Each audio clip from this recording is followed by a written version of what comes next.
terhormat bapak-bapak, ibu-ibu, salam Pancasila.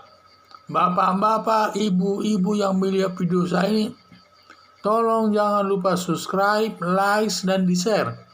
Sifatnya gratis.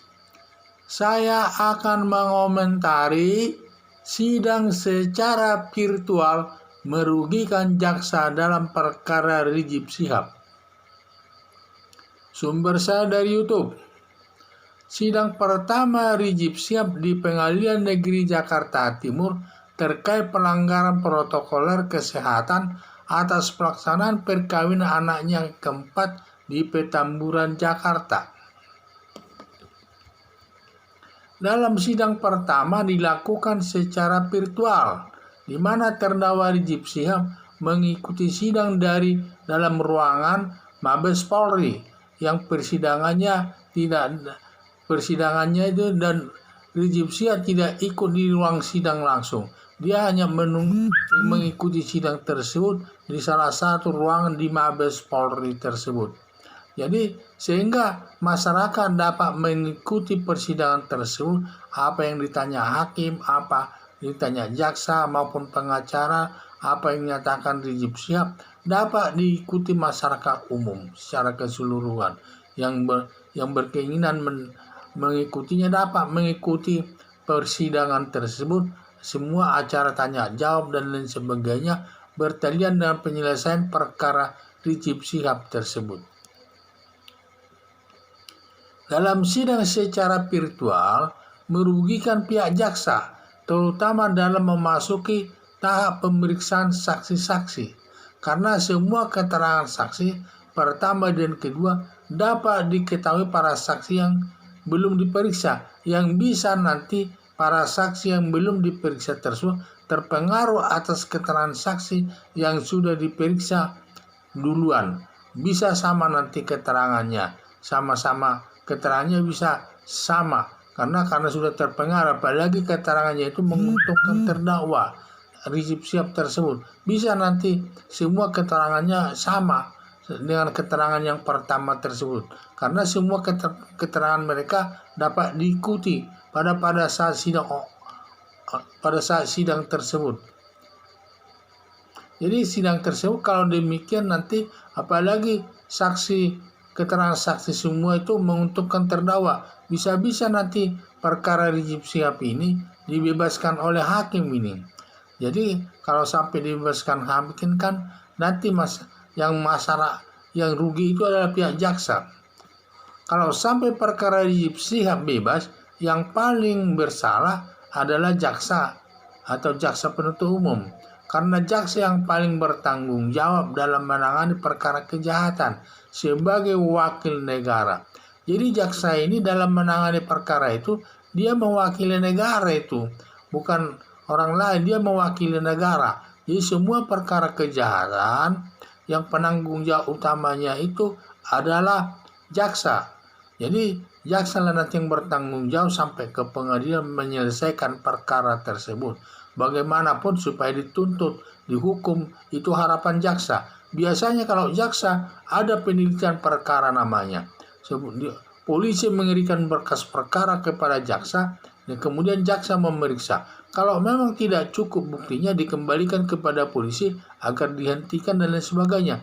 Tetapi kalau sudah jaksa menyatakan cukup buktinya secara formal dan material, maka dilimpahkan ke pengadilan, maka jaksa harus bertanggung jawab bahwa orang yang bersangkutan harus dihukum sesuai aturan hukum yang berlaku.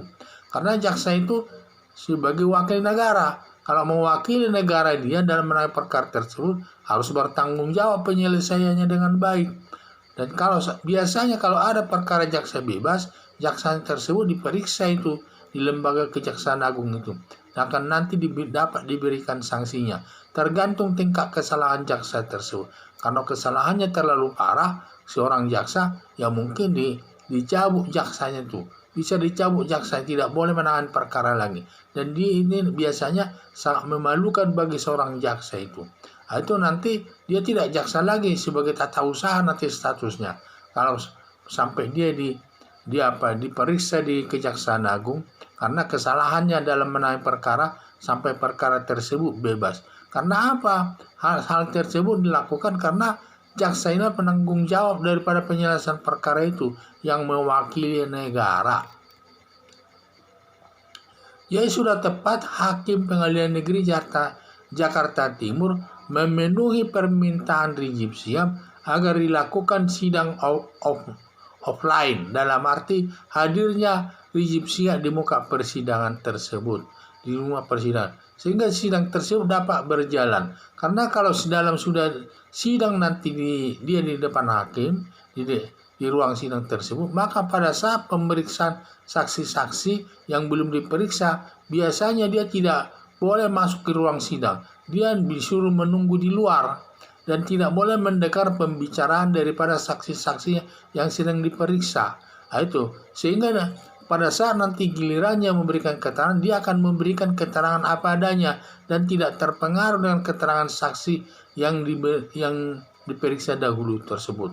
Itu ketentuan, sehingga kecil kemungkinan nanti kalau Rizik Syihab ini akan bebas karena semua keterangan saksi itu sudah mendukung itu semua bahwa dia melakukan perbuatan kejahatan tersebut sebagaimana yang didakwakan jaksa penuntut umum.